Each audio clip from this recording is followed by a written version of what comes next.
What's going on, everybody? Welcome back to the Eclectic Collector channel. So today I want to talk about a series that I started reading kind of recently. I'd started the first chapter on the Manga Plus app and had kind of abandoned it, never finished the first chapter, and then I decided to go back and finish it and actually ended up just becoming hooked completely and just continued the series and caught up with it. And right now, as of the making of this video, it's up to like 26 chapters, and the series we're going to be talking about today is called Centuria. I have become a massive fan of it, and I think that it has the potential to become a pretty big series. It's doing really well in numbers, so I'm hoping that it has a pretty long lifespan and doesn't get canceled or anything. So yeah, let's talk about it. Hopefully we can keep this video under 20-ish minutes, but knowing myself, it'll probably end up being an hour. I'm only kidding. Hopefully it's not that long, but I kind of have this theme right now, like this aqua sort of a theme going. I think it'll match, the aesthetic of the series we're going to talk about here. So yeah, let's do it. Let's talk about Centuria. So Centuria is a story that is written and drawn by a dude named Toru Kuramori. But it's a pretty solid series. So basically what Centuria is, it's like a dark sort of a fantasy story. And this dude is a former assistant of Tatsuki Fujimoto's. I feel like that should tell you a fair amount of both the creator and the series. A, that it's going to be wild as all hell, and, B, that this is a dude that worked for Tatsuki Fujimoto, so he's probably putting like 110%, into whatever he's doing. And pretty much, like, having read that first volume, like, I'd begun the first volume at one point, read like half of it, and got kind of bored, I guess, and then never continued it. I decided to go back. I caught up on all the stuff that I was reading, and I wanted to pick up a new series just to kind of like, add more stuff in, maybe find, video ideas. And I ended up reading Centuria again. I started it all the way back from the beginning, started from the first page and whatnot, read through the whole first chapter, got to the climax of the first chapter, and was like, damn, dude, if I would have just stuck it out, because like there's a lot of like setup. The first half of it, there's like so much setup that like the really brutal stuff doesn't really happen till like the middle end of the first chapter, and that's about the part where like I just stopped reading. If I would have just kept reading, dude, I would have gotten to like just some absolute sheer violence and brutality. And I wanted to see who this mangaka was, because of how wild this story was, and I was just like, dude, I need to know who's writing this thing. And then it turns out it is a dude who had worked for Tatsuki Fujimoto. And I feel like at this point in time, at least for the authors that I've seen that were former assistants of Tatsuki Fujimoto, it's been nothing but home runs, man. Like you got Yuki Nobutatsu, who is currently doing Dandadan, which is one of my favorite series ever. I got that Dandadan poster up there.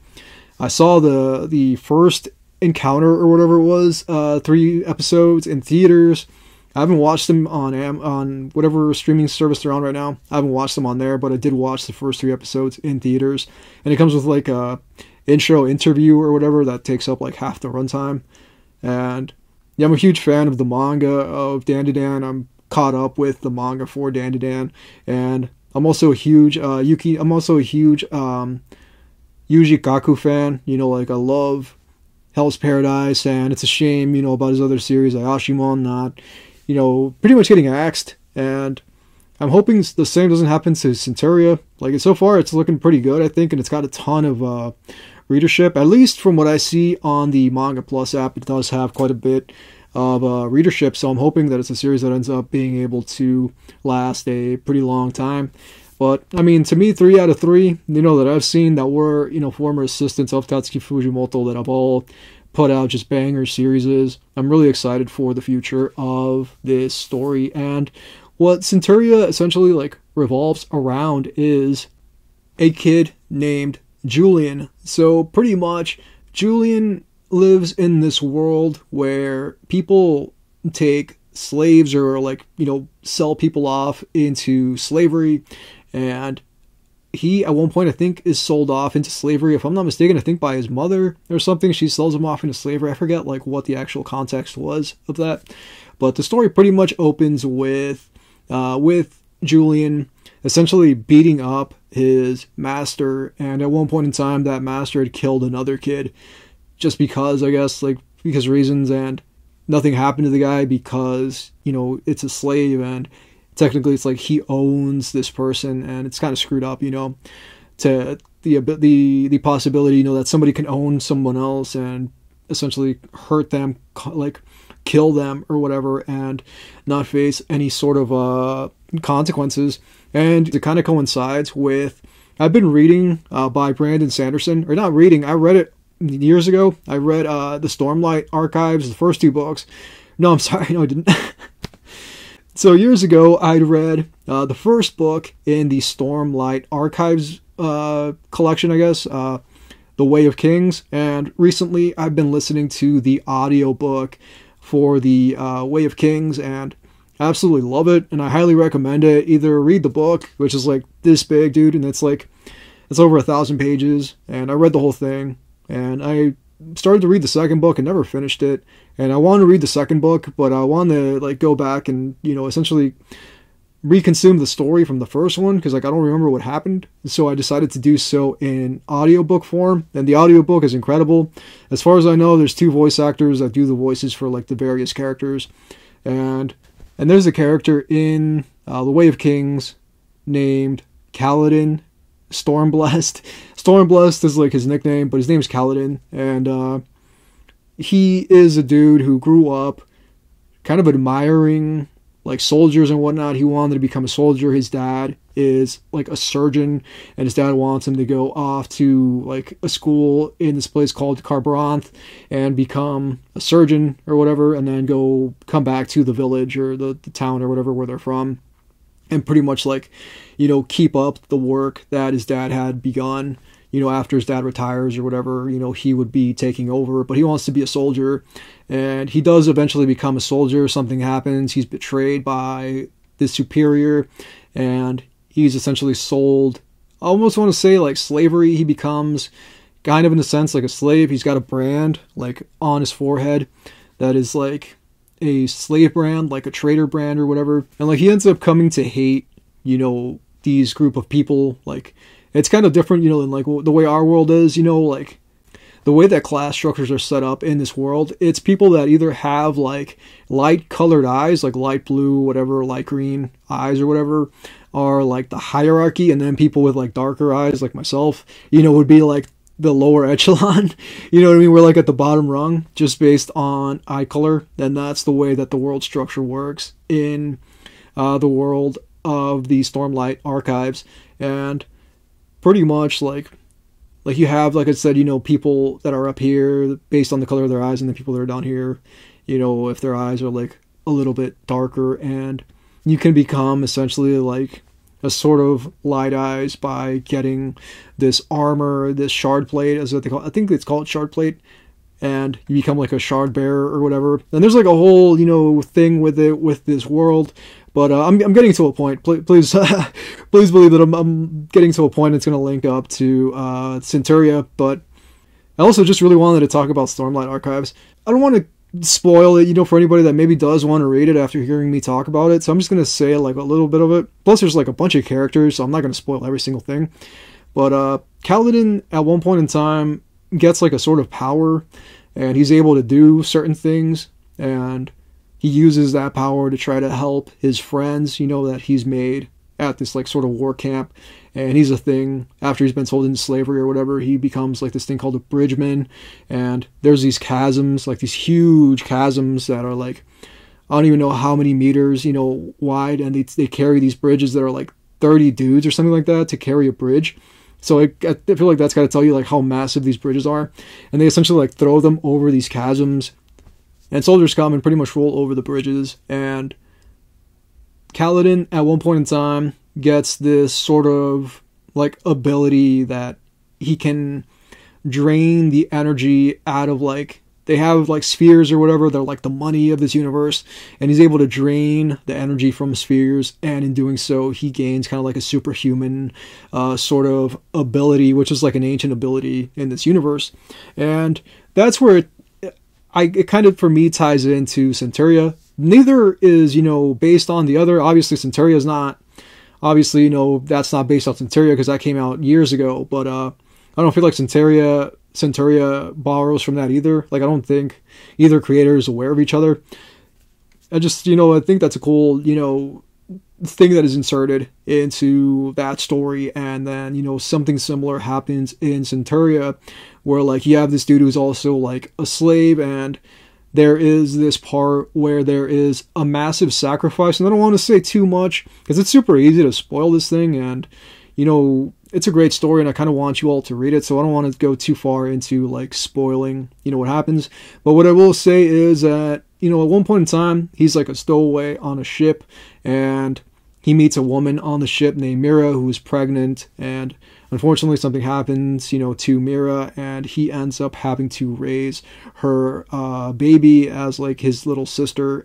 And after, you know, he and the baby, you know, kind of like form a union or whatever, they end up on land, and they meet this woman named Angvol, who was like female. It was like female guts, and then this girl named TT, who was literally like Casca. She looks just like Casca. And before that, you know, he is on this ship, and a thing happens with pretty much like on this ship there's like 100 slaves, and Mira is one of those slaves. Julian is like a stowaway because he'd run away from his master, and ends up on the ship. They discover him on the ship, like stowed away, like beneath the ship or whatever, and they're going to cast him overboard at one point. But the 100 slaves all band together and say, like, we'll share our rations with Julian. And that's actually a thing too in the Stormlight archives, where Kaladin shares his rations with like different guys that, like, when they go on these bridge runs, I don't want to, like, you know, give too much away because it's like so easy to start spoiling things, but like in Stormlight archives in Way of Kings, like Kaladin goes on these things called bridge runs, and they fight these beings called the Parshendi, and the Parshendi essentially target the bridgemen and kill bridgemen. It reminds me so much of like the opening of like Saving Private Ryan. They're like, when Kaladin goes on his first bridge run, we're there with him on his first bridge run, and you see like half the team that he went out with pretty much just die on that assault. Even a guy that was like training him and showing him, you know, how to become a bridgeman, he dies on that assault as well. And like a lot of people die on like these bridge assaults, and it's really brutal. And I feel like that is something that is kind of reflected, you know, in Centuria as well. You know, just like the sheer brutality. And Centuria is super duper brutal. And Way of Kings is also really brutal in the way that it portrays war and the loss of life and whatnot, and how needless these losses of life can be and whatnot. But yeah, like Kaladin in The Way of Kings, you know, as a bridgeman, tries to save other bridgemen that are injured and whatnot, and he will give them rations. Like, he'll split his rations with them, and their rations are tiny as hell anyway. And so it's like you're barely eating enough to stay alive, and even then he's splitting his rations with like injured people. And in Centuria, these 100 slaves are willing to share their rations with Julian, and Julian's a really great character. I feel like he's a really sympathetic person, and I've had a lot of fun, you know, sort of hanging out with him and getting to see this I want to say kind of brutal, unfortunate, definitely really depressing adventure that he is beset upon. And as I said, you know, earlier, there's this great sacrifice that happens. So the sacrifice is needed for a person to be granted this ancient, I almost want to call it like eldritch power. And I say that because like it feels really Lovecraftian.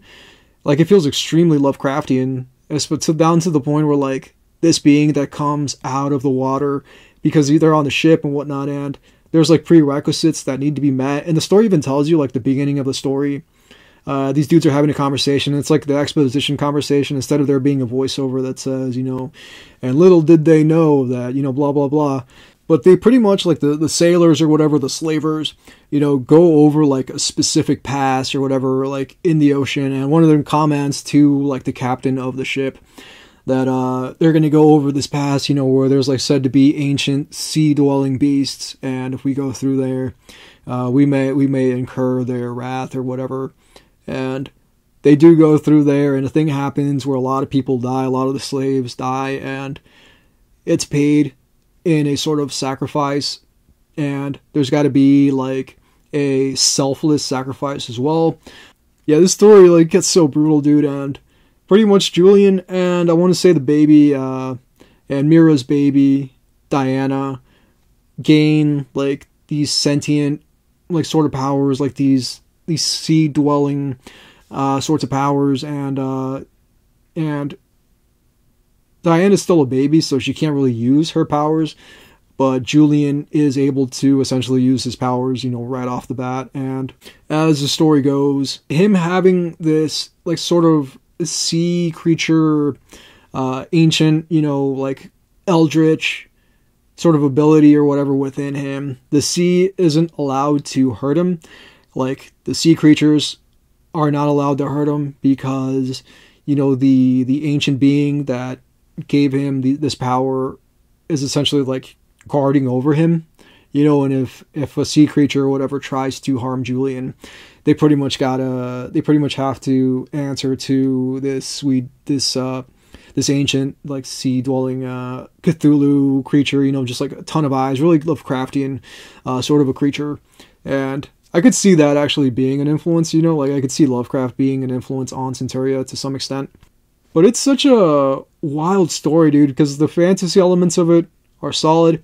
You know, as it gets going and starts to really bring forth a lot more of these sorts of like fantastical elements, you know, because when the story starts, you know, you're pretty much with Julian as he's on the ship and he meets Mira, and Mira becomes kind of like a surrogate mother for him, and she's going to take him with her and her unborn baby. And she had a son that I think would have been like Julian's age, but he died really young. I think he died trying to protect her. He ended up being killed, and Mira, you know, in a form of self-sacrifice, you know, saves Julian and saves her baby, because Julian was going to sacrifice himself, and then she ends up being the one to, you know, be the sacrifice.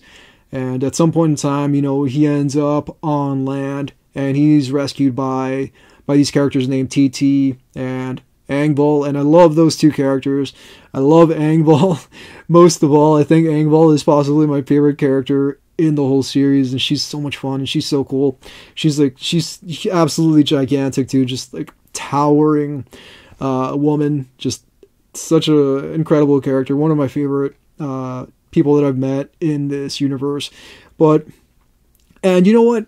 This is like, there is different elements that take place within the story, because there's parts of it that are like a lot of fun, you know, and like you see these people having a great time, and you see TT and Julian and Angbol and Diana kind of like making this sort of makeshift family, because Angbol was a former soldier, and TT is somebody that Angbol had rescued at one point in time. You know, they basically like destroyed her village or town or whatever that she lived in, and Angbol ends up in a sense kind of like adopting her, and Julian kind of does that, you know, too, with Diana. So they're kind of like this patchwork sort of family, and it's a really beautiful sort of unity. And this is like a dark fantasy story, dude, so that unity unfortunately is broken by something. I'm not going to say too much about, you know, what happens there, but at a certain point, you know, we start to get more of the world around this sort of town where Julian comes to live with these other characters, you know, and we see like what's going on with his kingdom and whatnot, and Julian essentially has to prove himself to these townsfolk because he wants a job. He wants to be able to take care of Diana, and doesn't want to just rely on Angbol and TT's, you know, hospitality the whole time. He wants to be able to, you know, prove himself, and he wants to, you know, go work in a mine, but they don't want him because they see him as being like a kid. The men who work the mine just see him as like a kid, and he has to like prove himself to them. And then he finally, you know, does so by picking up all these chunks of rock or whatever, and he carts them off by himself without using this power that he now has. So like all these slaves that were, you know, essentially sacrificed become a part of Julian. They become part of his core or whatever, and he can call upon their power to be able to fight, and he uses their power to fight this like giant, like berserk-like creature in the woods, kind of like a Cerberus, you know, sort of looking creature with like a bunch of heads, and it's really wild looking. They end up in the woods at some point in time, and he ends up having to rescue Angval and these other two characters, like this father and son and whatnot. He ends up having to rescue them in the woods, and it's really wild. The way that there's a creature that, you know, exists within the ocean, like the Cthulhu type of thing that exists within the ocean, there's also one that exists in the woods. And I guess it's like kind of like a mother, you know, like mother sapling or something. That's not correct, right? Because sapling is like tiny, but like a mother something, you know, mother tree spirit, I'm not sure what, you know, that exists in the woods, and it tries to like cast Julian out of the woods and gives him like, shows him like being essentially like cut in half or whatever, to give him a warning to like not go into the woods ever again, to stay the hell out of the woods, because he has that blood, you know, of like being from the sea. And there's another dude who's also in the story that has like a sort of similar thing to what Julian has, but his is a little bit different, where like his is more of like being able to control like moisture in the air, like water droplets or whatever, and uses water, like water within the body, blood, whatever, anything that's liquid he can manipulate. And when we were introduced to this dude, who I've taken to calling like discount Griffith, or we have Griffith at home. That's what I call him. We have Griffith at home. He's like a sort of Griffith type of dude. He's just, I hate him so much, dude. Like one of my least favorite characters in the story, but that's kind of the point, right? Like he's designed to be hated, you know, because he's such a little, just a little weasel. But yeah, Julian at one point in time, you know, faces off with this dude, and they really just like, you know, go at it fully, and Julian ends up using, you know, one of the lives that he was gifted, you know, in this sort of like massive sacrifice. You know, all these lives become a part of him, so he gains all their strength, all their knowledge, all their energy, all their, you know, being becomes a part of him. The reason that he has to fight Discount Griffith is that this kingdom comes to want Julian dead, because he has a sort of power, but not so much Julian as the baby Diana, because this witch or whatever, this yeah, I guess she's kind of like a witch or whatever, like she sees the future. I guess she like scries or whatever and sees the future, and she sees a future in which Diana will grow up to essentially destroy the world, you know, end the world, kill the king, enslave humanity. She'll destroy this whole kingdom like overnight. I guess like Mesmer in Elden Ring, you know, like she'll like just destroy this whole city overnight, and they want to prevent that, so they're going to kill her right now that she's a baby. And Julian does everything in his power to protect her. Angval does everything in her power to protect Diana, and the whole town kind of bands together to try to protect Diana, to try to, you know, stop this future, to try to stop them from killing her, based on this vision that this witch has, you know, that Diana will in some eventuality, you know, kill the king. But the world building is solid. Love the characters. I love the setting. And it's like within 26 chapters that we've had so far, we've seen Julian go from like this really sweet, soft boy to like kind of becoming a man, you know, and having to stand up for himself, try to like defend Diana. And at one point in time, he goes like full psychopath, and I don't want to get too into that, but it's such a wild scene in which like he just lets out all of his rage. And it's cool to see that, you know, within this dude, he has kind of like a Gon moment from Hunter x Hunter. It's definitely like such a wild story, man. The art, the storytelling, the world building. I'd like to see more, you know, go a little bit deeper into like the different customs, cultures or whatever of the different people, maybe different nations or whatever that exist within this story. And I'm sure we could get to that, you know, because right now it's still really trying to tell this initial part of the story, and I kind of want to call it all like prologue, because it kind of does all feel right now like it's still just one giant prologue, and it may at some point in time, you know, become the actual story, you know what I mean? Where like it's like, all right, we're locked in now, and now this is, you know, where this thing is going. This is what we're shaping it up to be, because right now Julian is still pretty young. He's like still getting like a feel for his powers and whatnot, and how the sacrifice works. And you know, he's pretty much has like, you know, like a cat has 9 lives, he's got 100 lives, and he can, if he's ever killed, you know, he loses one of those lives. And at one point in time, he does get killed, you know, and he loses a life and he regenerates. And that life that he loses, that person goes into the ocean to join, I guess, the sea creatures, to join that eldritch sort of a creature. And there's a lot of lore, and I want to see more. You know, I want this to be like a really lived in, built up, just solid world, and to learn more about the king, to learn more about the kingdom. There's so much that can be done. The story can be fleshed out so incredibly. Like, if it's allowed to run for like 200 chapters, just imagine how much lore, you know, how much character building can be done. And if, you know, and if Diana, you know, if we do see at some point in time, because right now it's only 26 chapters and she's still a baby, but I'm thinking there could be like a time skip, you know, where like Diana's a little bit older, or Diana's a lot older, she's like 11 or 12 or something.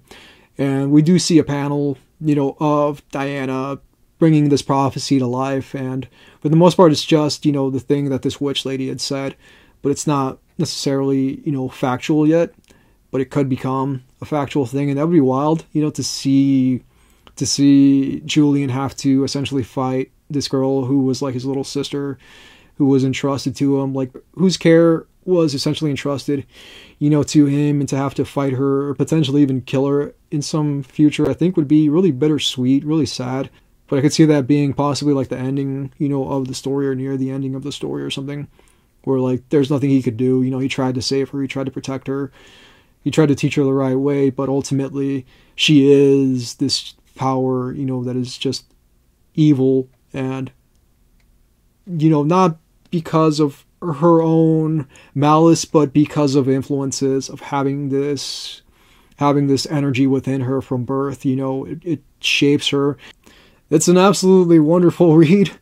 I've had, like, after I read, like, the first 2 or 3 chapters, dude, like, I just started, like, non-stop, man. Like, I did see what comes next, and I, like, literally knocked out all of it in, like, 2 or 3 days. I wrote a bunch, as you can see here. I feel like I covered a fair amount of it. Sometimes I don't cover every single thing, but I feel like as long as I get the majority of it out, I mean, and for the most part, it's about you, you know, going on this journey for yourself and meeting these characters for yourself, and not me telling you every single thing that happens, you know, within the story. But I feel like definite influences got to be Berserk. I feel like there's got to be a Berserk influence in there because of the brutality and the fact that Angval's in it, and she reminds me so much of like a female Guts, and TT is like so much like a Casca, but like a softer Casca, because Casca was like a warrior, and like discount Griffith. But solid series. I love the creatures. The creature designs in this universe are absolutely bananas. The sea-dwelling creature that is like the eldritch creature is just absolutely gorgeous. I love that detail. There's so much that this story can and hopefully will be able to convey in the future. I feel like this has a lot of potential to become a massive hit and to become one of the next flagship manga. I'm not saying that it's going to be the flagship manga. I'm thinking a lot of people are pushing Ichi the Witch as becoming like the next flagship manga.